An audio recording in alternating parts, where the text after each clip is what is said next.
Hello guys, welcome to my YouTube channel.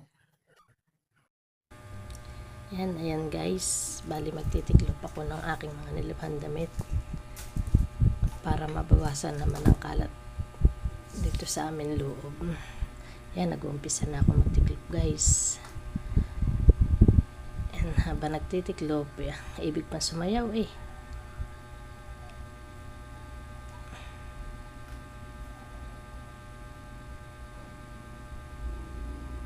Yan, ganyan ako magtiklop guys.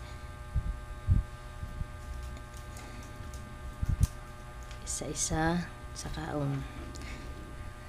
Tinatanggal muna lahat. Ipit nga palang ginagamit ko dyan sa damit ng aking batuta. Para mabilis pag sasampay at para sama-sama din.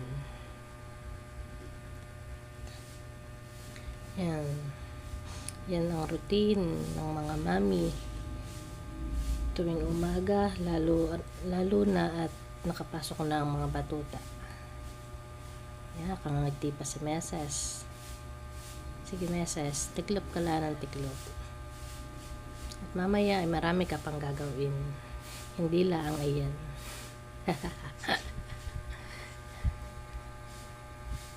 Yan, bilis-bilis mo at marami pa nag-aantay, nag-aawain sa iyo. At yan guys, tapos na ako magtiklop. Ayan po mga hanger, ilalagay ko na lang siya sa aming drawer. Ayan guys, tapos na po ako magtiklop at ilalagay ko na lang yung mga hangers sa labas po. Isasabit ko siya para sa susunod na paglalaba ko ay nakaayos na siya, naka-ready na siya pag sasampay ko. Sharon, sabit na mes. Ayan, at ngayon naman po ay yung mga tiniklop kong damit ay akin ang ilalagay sa drawer. Maipit pa palang na ayan, ilalagay ko na po sa drawer yung mga tiniklop kong damit. Akin po inuna ay ang damit ng iniisa-isa ko na pong ilagay dyan sa drawer yung aking damit at saka ang aking short. Silip, Meses. Ayan, balilas na po yan.